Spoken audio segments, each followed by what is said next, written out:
गुरुर्ब्रह्मा गुरुर्विष्णू गुरुर्देव महेश्वरा गुरु साक्षात परब्रह्म तस्मै श्री गुरुवे नमः. आपण गुरुचरित्राच्या 12व्या अध्यायातील 50 ओव्यापर्यंत आपण निरूपण आपण काल पाहिलं. महाराज जायला निघालेले आहेत आणि त्या वेळेला जाताना तिला तत्वज्ञान सांगतायत जीवनाचं, की शरीर हे अनित्य आहे, त्यामुळे आपण आचरण कसं करायला पाहिजे, धर्माचरण करायला पाहिजे हे सांगतायत ते. त्याचप्रमाणे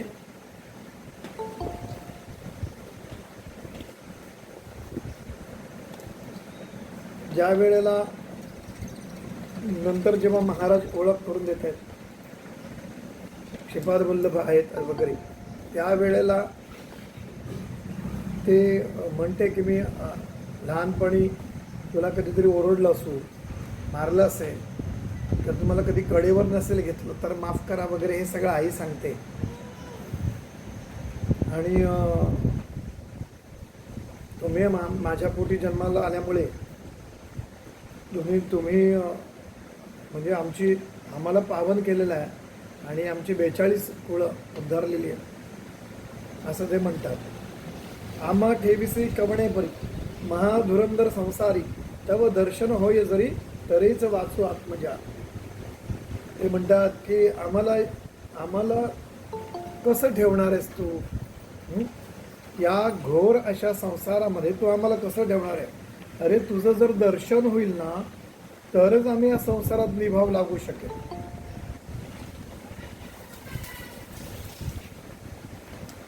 ऐकुनी मात्या पित्याचे वचन, ऐकुनी मात्या पित्यांचे वचन, आई वडिलांचं वाक्य ऐकून श्री गुरु बोलते आपण. महाराज म्हणाले, जे जे समयी तुमचे मन स्मरण करील आमुचे, ज्या ज्या वेळेला तुम्ही माझं स्मरण कराल त्या वेळेला स्मरण करता तुम्हा जवळी, स्मरण करताच मी हजर राहील, स्मरण करता तुम्हा जवळी येईन मी तत्काळी, न करी चिंता वेळोवेळी म्हणून भाग देत असे. आणि म्हणून तुम्ही जेव्हा जेव्हा माझं स्मरण करणार त्या क्षणी मी तुमच्या जवळ आहे. आणि असं ते त्यांना वचन देतात. हाक देणं म्हणजे वचन देणे. आणि कन्या पुत्र तिन्ही, तुम्हाला आता 2 मुलं झालेत, म्हणजे मुलगा झालेला आहे पण अजून 2 मुलं होणार आहेत आणि एक मुलगी सुद्धा होणार आहे. कन्या पुत्र तिन्ही म्हणून 3 जण होतील एक भवानी. तुला अजून 2 पुत्र आणि 1 मुलगी होईल. दैन्य नाही तव भुवनी, तुझ्या घरी दैन्य नाही राहणार नाही, दुःख राहणार नाही. सदा श्रीमंत नांदाल, तुम्ही श्रीमंत म्हणून नांदणार आहात, म्हणजे लक्ष्मी पाणी भरेल तुमच्याकडे. जन्मांतरी ईश्वरासी पूजा केली प्रदोषी, याची महिमा आहे ऐसी जन्मोजन्मी श्रियायुक्त. म्हणे तू मागच्या जन्मामध्ये जी काही प्रदोष व्रत आचरलंस त्याचा महिमा असा आहे की तुम्ही जन्मोजन्मी श्रीमंत राहणार, म्हणजे श्रियायुक्त होणार, म्हणजे लक्ष्मीवान तुम्ही होणार आहात. ह्या जन्मी सौख्य एक, या जन्मामध्ये आणि तुम्ही सुख तर भोगणारच आहात पृथ्वी तलावर जन्म घेऊन, पण देहांती परमलोक, पण जेव्हा मृत्यू होईल तेव्हा सुद्धा तुम्ही परमात्म्याच्या जवळ असणार आहात आणि सर्व प्रकारचे सुख तुम्ही भोगणार आहात. पूजा करिता पिनाक, आणि शंकराची पूजा केल्यामुळे पुनर्जन्म नसे की, आणि तुम्ही परमेश्वराजवळ राहणार आहात, तुम्ही मुक्त होणार आहात. तो आराधिला शंकर, तू जे शंकराची आराधना केलीस, जे प्रदोष व्रत आचरलंस, त्यामुळे आम्हा करीवला अवतार म्हणून आम्हाला अवतार तुझ्या पोटी घ्यावासा म्हणजे घ्यावा लागला. वासना पुरविल तुझी जर आम्हासी निरोप दे आता, वासना पुरवली तुझी जर आम्हासी निरोप दे आता. आता तुझी इच्छा तर मी पूर्ण केलेली आहेत की, तुला मुलं पाहिजे, मुलं होणार आहे, श्रीमंत आणणारे सगळे, शेवटी परमागती सुद्धा प्राप्त होणार आहे, सगळं होणार आहे. मग आता मला तू निरोप दे. पुन्हा दर्शन तुम्हासी होईल एका वर्षे तिसी, जाऊनी बद्रीवनाशी सिद्ध दर्शन मी घेतो. आणि मी आता बद्रीपणाला जातोय आणि आपलं आपली भेट पुन्हा 30 वर्षांनी होईल असं श्रीपाद वल्लभ हे सांगताय. नंतर निरोप घेऊन तये वेळी तये वेळा निरोप घेऊन तये वेळा श्री गुरु निघाले अवलीळा. आणि सगळ्यांचा निरोप घेऊन आई वडिलांचा श्री गुरु निघालेले आहेत. अवलीळा म्हणजे सहजपणे, कुठलीही बंधन नाही, काहीच नाही, चेहऱ्यावर कुठला भाव नाही, काय नाही, अगदी निर्मोही आणि काय म्हणतो त्याला कुठलीच आसक्ती नाही अशा अवस्थेमध्ये ते निघालेले आहेत. नगर लोक येती सगळा आणि सगळी नगरातील लोक तिकडे दर्शनासाठी येतात, पाहायला येतात. मनुष्य देही दिसतात. नगर लोक येती सगळा, माता पिता बोळाविती, आई वडील वगैरे सगळे येतात. म्हणती समस्त नर नारी, सगळे नगरातील ज्या स्त्रिया आहेत, पुरुष आहेत, स्त्री पुरुष. तापसी निघाला ब्रह्मचारी. अरे हा ब्रह्मचारी हा तर तपस्वी निघाला. होईल पुरुष अवतारी, मनुष्य देही दिसत आहे. हा मुळामध्ये मनुष्य देह धारण करणारा हा उच्चतम असा तपस्वी आहे. एक म्हणती पहावं नवल. कसं आश्चर्य आहे पहा. तपासी निघाला बाळ, तपश्चर्यासाठी बाळ निघालेलं आहे. माता पिता सकळ निरोप देते कौतुके. आणि आई वडील कौतुकाने त्याला निरोप देतात. कैसे यांचे अंतकरण. अरे यांचं अंतकरण तर कसं आहे, आपल्या मुलाला सहज तपश्चर्याला पाठवतात. जैसा हो का पाषाण, अगदी दगडासारखं हृदय त्याचं. मन करून निर्माण, मनाला आभार घालून. आणि हे बोळावती पुत्रासी, आणि बोळवण करतायत मुलाची आपल्या. एक म्हणती नव्हे बाळ. अरे हा नुसतं बाळ म्हणून नाही आहे. वंद्य जैसा जाश्वनीळ, प्रत्यक्ष अवतारी जाश्वनीळ आहे. म्हणजे शंकर आहे. अनुमान नसे निश्चळ, हा आमचा अनुमान नाही आहे, ही आमची कल्पना नाही आहे. वेद केवी म्हणत असे. प्रत्यक्ष वेद त्यांनी म्हटलेले आहेत. चारी वेदांच्या शाखांचा त्यांनी उल्लेख केलेला आहे, ते बोललेले आहेत. 7 वर्षाचे बाळ देखा. 7 वर्षाचं वय असलेला बाळ वेद म्हणतो. अखिल शाखा, सगळ्या शाखा ज्या वेदांच्या आहेत त्या सगळ्या म्हणतोय. मनुष्य मात्र नव्हे लेखा, ऐसे बोलती साधूजन. हे मनुष्याचं कर्म नाही आहे. हा अवतारी असल्याशिवाय हे असं त्याला येणार नाही असं ते म्हणतात. ऐसे त्याला बोलावून करते साष्टांगन म्हणून, असं त्याला हे करून सगळे नमस्कार करताय. नाना परिस्तोत्र वाचन करते झाले अवधारा. आणि नाना प्रकारे स्तोत्र म्हणू लागले. नमन करून सगळेजण त्यांना नमन केले, नमस्कार करू लागले. आले आपले गृहांतिक, आपल्या घराशी आले. पुढे जाती जननी जगनक. आणि पुढे सगळे लोक परतून आपल्या घराकडे गेल्यानंतर फक्त आई आणि वडील हे त्याच्या मागे गेले. पुत्रासवे बोळवित, आणि त्याला काही अंतरापर्यंत त्याला निरोप देण्यासाठी गेले. निजरूप जननीसी दाविता झाला मातेसी. आणि आपल्या आईला त्याने निज रूप दाखवलेलं आहे. श्रीपाद वल्लभ दत्तात्रेयसी. श्रीपाद वल्लभांचं दर्शन झालं आणि नंतर दत्त महाराज प्रगट झाले. श्रीपाद वल्लभ दत्तात्रेयासी देखते झाले जनक जननी. आणि त्यांनी पाहिलं की आपला बाळ नुसता बाळ नाही आहे, प्रत्यक्ष श्रीपाद वल्लभ. आणि नंतर मग मूळ जे निज रूप आहे दत्त महाराजांचं ते त्यांना दिसलं. त्रैमूर्तीचा अवतार झाला नरहरी नर. आणि हा त्रिमूर्तीचा अवतार नरहरी म्हणून आलेला आहे. निजरूपी कर्पूर गौर पाहता नमी चरणासी. आणि तो कर्पूर गौर असं त्याचं वर्ण दत्त महाराजांचं ते रूप पाहिलं आणि ते त्यांना चरणावर डोकं ठेवलं, नमन करू लागले. जय जय जगद्गुरु त्रैमूर्तीचा अवतारू, आमचे पुण्य होते थोरू म्हणून देखले तुझे चरण. ते म्हणाले की हे जगद्गुरु, तुम्ही साक्षात त्रैमूर्तीचा अवतार आहात, आमचं पुण्य थोर.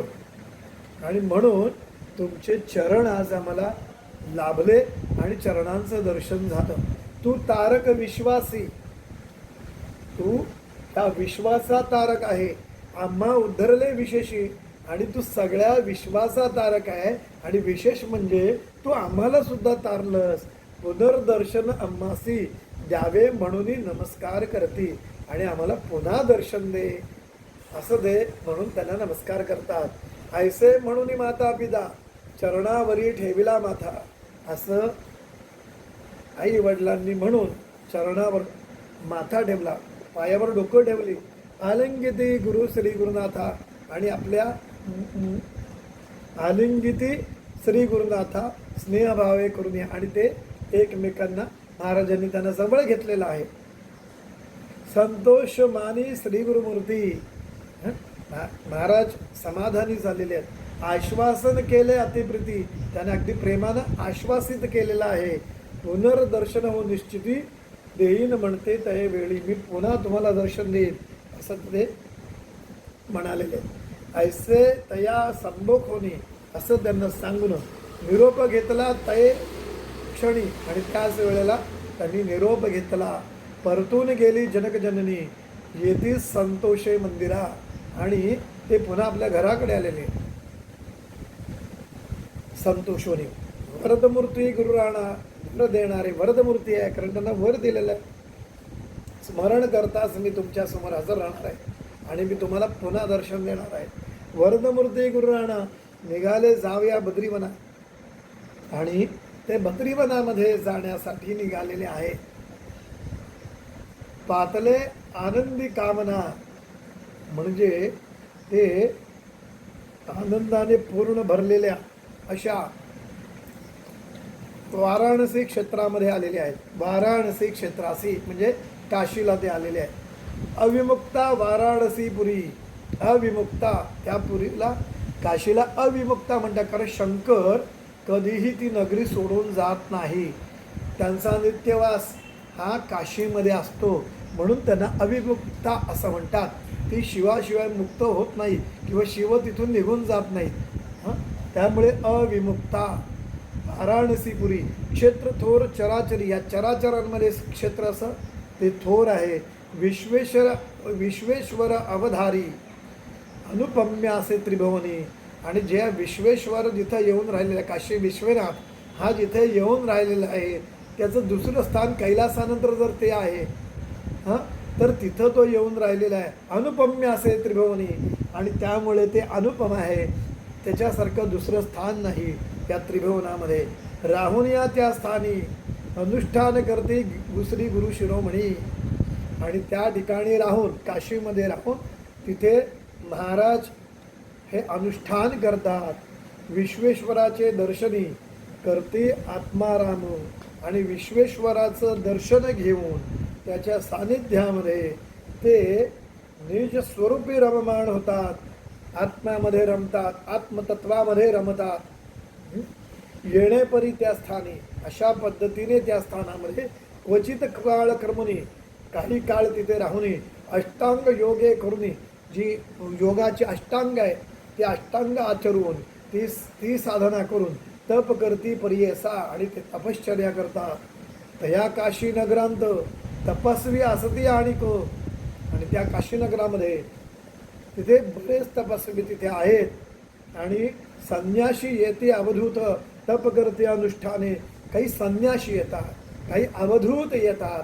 अवधूत यांचा अर्थ असा आहे की ज्यांचे सर्व विकार धुवून गेलेले आहेत ते अवधूत आहेत, अशी त्याची व्याख्या. अवधूत म्हणजे काय, की त्यांना कुठलाच विकार राहिलेला नाही, ते अवधूत. संन्याशी येते अवधूत तप करते अनुष्ठाने. तिथे तपश्चर्या करतात, अनुष्ठान करतात. त्या माझी श्री गुरु ब्रह्मचारी आणि त्यामध्ये श्री गुरु ब्रह्मचारी. 7 वर्षाचं वय आहे, 7-8 वर्ष आणि जायपर 1 वर्ष 9 वर्ष, 8 ते 9 वर्षाचं वय. आणि त्यामध्ये एवढी कठोर तपश्चर्या त्या लहान वयामध्ये ते करतात. त्या माझी श्री गुरु ब्रह्मचारी योगाभ्यास धुरंधरी आणि कठोर असा योगाभ्यास करतात. देखून या तापसी येरी. आणि जे तपस्वी आहेत ते सगळे पाहतात आणि नवल करते मनात आणि मनामध्ये नवल करतात. इतकं बाळ छोटं आहे आणि एवढी कठोर तपश्चर्या करतात, असं योगाचरण करतात. म्हणती पाहत हो ब्रह्मचारी, ते काय म्हणतात, हो पहा ब्रह्मचारी, हा ब्रह्मचारी पहा तप करतो नाना परी. अरे किती नाना प्रकारची तप करतो, कैसे वैराग्य याच्या उदरी, कसलं असं वैराग्य ठासून भरलेलं आहे ते पहा. ठसावले असेल निर्लिप्त, आणि कसं काय राहिलं असेल, कसं इतकं वैराग्य ह्याच्यामध्ये आलेलं असेल की जो निर्दोष आहे, त्याला लिप्त होत नाही आहे, त्याला कुठलीही बाधा होत नाही आहे या विश्वातल्या कामनेची किंवा लौकिक कामनेची बाधा आणि कुठल्याही विकारांची बाधा त्याला होत नाही आहे. शरीर स्वार्थ नाही यासी, बघा इतकं कठोर तपश्चर्या करतात की शरीर स्वार्थ सुद्धा नाही, हे शरीर जपावं, त्याची शरीराची काळजी घ्यावी वगैरे असंही त्याला वाटत नाही. इतका वैराग्य त्याच्यामध्ये आहे. योगी होय संन्याशी, अरे योगी आहे, प्रत्यक्ष योगी आणि संन्यासी आहे. स्नान करतो त्रिकाळीसी, तिन्ही त्रिकाळ स्नान संध्या करतो. मणिकर्णिके माझारी, या मणिकर्णिका घाटामध्ये वर असून तिथं ते त्रिकाळ स्नान करतात. ऐसे अमित स्तोत्र करते आणि ते नाना प्रकारे त्यांचं स्तवन करतात, स्तोत्र करतात. सकळ संन्याशी दर्शन घेते, जे तिथे काही मोठमोठे संन्याशी आहेत ते सुद्धा महाराजांचं दर्शन घेत आहेत. वृद्ध एक होता एक यती, आणि त्याच्यामध्ये त्या संन्याशांमध्ये एक वृद्ध असा यती होता. नामधया कृष्ण सरस्वती, आणि त्याचं नाव होतं कृष्ण सरस्वती.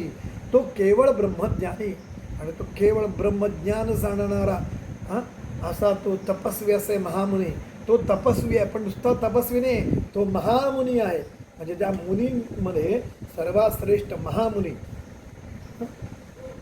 असा आहे तो. देखून या नयनी स्नेह भावे भावितसे, आणि ते पाहून त्याच्याबद्दल अगदी स्नेह उत्पन्न झाला महाराजांबद्दल. आणि म्हणते सगळे यतीश्वरांशी, जे सगळे यतीश्वर तिथे आहेत, जे यती आहेत काशीमधले, त्या सगळ्यांना ते सांगतात नका म्हणू नरू ब्रह्मचारी असी, याला हा नर म्हणू नका.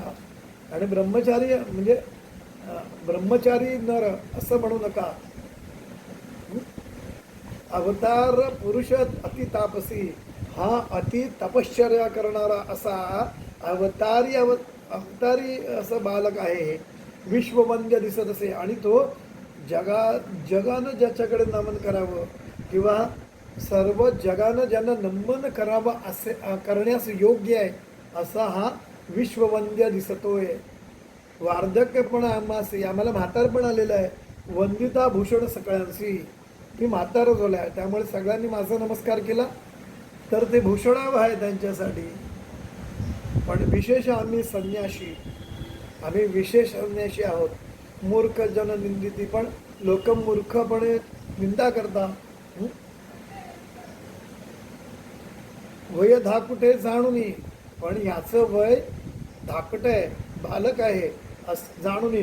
नमन करा हो तुम्ही मनी, तुम्ही नमन करा त्याला. प्रख्यात मूर्ती त्रिभुवनी, हा प्रख्यात मूर्ती आहे त्रिभुवनात ज्याची कीर्ती आहे. आम्हा वंद्य असे रेखा, लोक मला नमस्कार करतात पण मी त्याला नमस्कार करेन, इतकी त्याची योग्यता आहे. त्याचं ते तापश्चर्य, त्याचं ते आचरण इतकं वैराग्यपूर्ण आहे. अति तापसी असा अवताराची लक्षणं त्याच्यामध्ये आहेत. आणि तो जगदवंद्य आहे. या कारणे आम्ही असी विनू परोपकारासी, संन्यास देता समस्तांशी मती स्थिर होईल. आणि म्हणून मी ह्यांना, ह्या बाळाला, या छोट्या मुलाला आम्ही विनंती करणार आहोत का, की तुम्ही संन्यास धर्म स्वीकारा, तुम्ही संन्यासी व्हा, मी तुम्हाला दीक्षा देईल, तुम्ही संन्यास व्हा. लोकानुग्रहानिमित्त, तुम्ही लोकांना अनुग्रह देण्यासाठी तुम्ही संन्यास धर्माचं आचरण करा आणि तुम्ही माझी दीक्षा घ्या. हा होय गुरुसमर्थ, आणि लोकानुग्रहासाठी तुम्ही हा संन्यास घ्या. कारण त्याची लक्षणं अशी आहेत की तो अगदी सामर्थ्यवान असे गुरु आहेत, ज्याचे दर्शन मात्रे पतित पुनीत होते परे असा. यांच्या नुसत्या दर्शनाने सुद्धा पाप्यातला पापी माणूस सुद्धा पावन आणि पवित्र आणि पुण्यवान होईल. याची कारणे बाळकासी, आणि यासाठी ह्या बाळाला, ह्या मुलाला बाळकासी विनवू आम्ही विनयसी, आणि आम्ही त्यांना विनवू. आश्रम घ्यावा संन्याशी, तुम्ही संन्यासाश्रम स्वीकारा. पूजा करू एक भावी, आम्ही एक भावाने तुमची पूजा करू. म्हणून आले त्या जवळी, त्यांच्या जवळ आले. विनिमिता ती मुनी सगळी, त्यांना सगळे मुनी विनवतात. एक तापसी स्तोम मोळी विनंती असे प्रियसा, त्यांना स्तोम मोळी असं म्हटलेलं आहे. तर तुम्ही साक्षात शंकर आहात तुम्ही, आमची विनंती ऐका असं ते म्हणतात. लोकानुग्रह करणे, लोकांना अनुग्रह करण्यासाठी तुम्ही आता संन्यास घेणे, तुम्ही आता संन्यासी व्हा. आम्हालागी उद्धरणे, हो म्हणे तुम्ही माझ्याकडून संन्यास दीक्षा घेतली आणि मी जर तुमचा गुरु झालो तर मी तुम्हाला उद्धरण्यापेक्षा तुम्ही मला उद्धारा असं ते म्हणत. कारण आम्हालागी उद्धरणे, हो तुम्हाला दीक्षा दिल्यामुळे माझा उद्धार होईल असं ते म्हणत आहे. पूजा घ्यावी आम्हा करी, आमच्याकडून तुम्ही पूजा स्वीकारा. कलियुगी संन्याशी म्हणून, कलियुगामध्ये संन्याशी म्हणून निंदा करते सगळं जन, आणि संन्यासाची निंदा केली जाते. स्थापना करणार कवण भूमीवरील दिसताती, आणि या कलियुगामध्ये संन्यास धर्माची निंदा केली जाते, नालस्ती केली जाते. ते या कलियुगामध्ये मग त्या संन्यास धर्माची स्थापना कोण करणार हे ते सांगत आहे. भूमीवरील दिसताती, आणि असा स्थापना करणारं कोणी दिसत नाही. यज्ञदान गबालंब संन्यास घेता अतिदूषण, पैल पुत्रक घे भ्रातुरंगना करू नये म्हणताती. म्हणजे काय आहे की या कलियुगामध्ये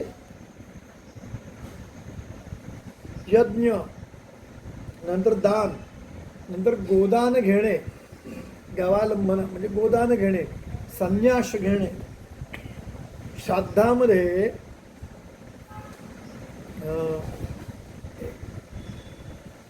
श्राद्धामध्ये मद्य आणि मांस यांचा नैवेद्य दाखवणे आणि भक्षण करणे, खाणे, आणि पती निधनानंतर धीराकडून अपत्यप्राप्ती करून घेणं हे कलियुगामध्ये करू नये, ते वर्ज्य आहे असं पुराणांमध्ये उल्लेख आहे. म्हणजेच आता ह्याच्यामधला एक आहे की पुराणांमध्ये जो उल्लेख आहे तो काय आहे तर यज्ञ करू नयेत. कलियुगामध्ये यज्ञ वर्ज्य आहे, आणि कलियुगामध्ये यज्ञ वर्ज्य आहेत. मग तिथे तुम्हाला पर्याय की कलियुगामध्ये नामश्रेष्ठ आहे. कलियुगामध्ये नामसाधना श्रेष्ठ मानली जाते. आणि नंतर दान देऊ नये, गोदान घेणे म्हणजे गायी दान घेणं हे वर्ज्य आहे. नंतर संन्यास दीक्षा घेणे हे वर्ज्य आहे. श्राद्धामध्ये मांसाचा आणि मद्याचा काय करणं, वापर करणं, नैवेद्य म्हणून देणं. आणि मी तर इथं पाहिलेलं आपल्याकडे तर कागवासावर सुद्धा दारू शिंपतात जर दारू पित असतील तर, किंवा मांसाशिवाय तर चालतच नाही. पण ते वर्ज्य केलेलं आहे. आणि पती जर मेला आणि पुत्र जर नसतील तर धीराच्या माध्यमातून आपल्याला पुत्रप्राप्ती करून घेणं हे कलियुगामध्ये वर्ज्य आहेत असं म्हटलेलं आहे. असं कृष्ण सरस्वतींनी सांगितलेलं आहे. तर आता ह्याच्यामध्ये काय की मनुस्मृतीमध्ये नियोग पद्धतीचा उल्लेख केलेला आहे. म्हणजे जर का तुमचा पती आहे, ज्या गोत्रामध्ये तुम्ही गेलेला आहात, तर त्या पतीचं जर का मृत्यू झाला तर त्या गोत्राचा वंश वाढावा आणि एखादं बाळ आपल्याला असावं, तर त्याला म्हणजे मनुस्मृतीने नियोग पद्धतीने, नियोगच असा शब्द असेल बहुधा, आठवत नाही मला, मी 14वीला मनुस्मृती वाचली. तर त्याच्यामध्ये धीराकडून म्हणजे आपल्या पतीच्या भावाकडून पुत्रप्राप्ती तुम्ही करून घेऊ शकता. तर अशा पद्धतीने जे उल्लेख आहेत ते नंतर मात्र कलियुगामध्ये चालणार नाहीत असे नियम आहेत, धर्मशास्त्राने घातलेले आहेत. आता याच्यामध्ये संन्याससुद्धा घेऊ नये असं म्हटलेलं आहे. त्याच्यामुळे असं झालं आहे ते म्हणतात की संन्यास घेणाऱ्याला दूषणच ठेवतात, लोक नावं ठेवतात. म्हणून करिता कलियुगांत निषिद्ध बोलती जन समस्त. आणि कलियुगामध्ये जर कोणी संन्यास घेतला तर त्याला ते काय म्हणतात, दूषण देतात, निषिद्ध आहे असं म्हणतात. संन्यास धर्म सिद्धांत वेद संमत विख्यात. आणि मुळामध्ये संन्यास धर्म हा वेद विख्यात आहे. पूर्वी ऐसे वर्तमानी निषिद्ध केले सगळं जनी. आणि पूर्वीच्या काळामध्ये सुद्धा असं सगळ्यांनी निषिद्ध मानलं संन्यास धर्माला. निषिद्ध केले सकळ जनी शंकराचार्य अवतरुणी स्थापना केली परियसा. आणि शंकराचार्यांनी पुन्हा संन्यासाश्रमाची स्थापना केली. हां, तो त्यावर इतके दिवस आणि शंकराचार्यांतर इतके त्याच्यावर दिवस लोटले, वर्ष लोटली. चालत आला मार्ग संन्यास. आणि त्यांनी संन्यास धर्म उभा केला आणि त्याला आता इतकी वर्ष झाली आणि आतापर्यंत चालत आलेला आहे. कली प्रबळ होता नाश. आणि आता कलीचा प्रभाव आणखी वाढलेला आहे. त्यामुळे पुनरुपी निंदा करतात ही आणि पुन्हा निंदा करतात. आश्रमाचा उद्धार, या संन्यासाश्रमाचा उद्धार करण्यासाठी, पुन्हा निर्माण करण्यासाठी सकळ जना उपकार आणि करावया कृपा सागर म्हणती सकळ मुनीवर. आणि आश्रमधर्माचा ची स्थापना करण्यासाठी आणि सगळ्या जणांवर उपकार करण्यासाठी आणि कृपा करावया कृपा सागर म्हणती सकळ मुनीवर. तुम्ही दीक्षा का घ्या, ते संन्यास धर्म उभा करण्यासाठी आणि सगळ्या मुनिवरांवर कृपा करण्यासाठी तुम्ही संन्यास धर्म स्वीकारा, हे तिथे सांगण्यासाठी आले. ऐकून त्याची विनंती, अशी त्यांची विनंती ऐकून गुरु मुनी आश्रम घेती. आणि गुरु स्वतः नृसिंह सरस्वती महाराज हे काय करतात, आश्रम धर्म संन्यासाश्रम स्वीकारतात. वृद्ध कृष्ण सरस्वती तयापासून पर्यसा. आणि त्या कृष्ण सरस्वतींना गुरु करून ते संन्यास धर्म स्वीकारतात. ऐसे म्हणते सिद्धमुनी. आणि असं सिद्धमुनी सांगतात कोणाला, विनवत तसे नामकरणी संदेह होतो माझे मनी कृपामूर्ती गुरुराया. आणि त्यावेळेला ऐसे जेव्हा सिद्धमुनी जेव्हा म्हणतात त्यावेळेला नामधारक त्यांना म्हणतो की मला संदेह होतो माझे मनी कृपामूर्ती गुरुराया. हे गुरुराया मला संदेह वाटते, माझ्या मनात शंका येते. ती आहे. इथे आपले 100 ओव्या पूर्ण झालेल्या आहेत. याच्यामध्ये कलियुगामध्ये संन्यास धर्म म्हणजे काय आहे की वर्ज्य सांगितलेलं आहे, त्या वर्ज्य झालेल्या गोष्टी आहेत आणि त्याला न्याय मिळवण्यासाठी किंवा ते पुन्हा धर्म ते मार्ग उभे करण्यासाठी नृसिंह सरस्वती महाराजांना ते दीक्षा देण्याची इच्छा व्यक्त करतात. इतकंच नाही, हा तर समाजाप्रतीचा सामाजिक दृष्टिकोनातून ते म्हणतात, पण माझा उद्धार होईल हे त्यांची व्यक्तिगत जी इच्छा आहे ती सुद्धा इथे प्रगट होते. अशा पद्धतीने आपण इथे 12व्या अध्यायाच्या आजच्या 51 ते 100 अशा ओव्या पाहिलेल्या आहेत. अवधूत चिंतन श्री गुरुदेव दत्त. श्री स्वामी समर्थ महाराज की जय.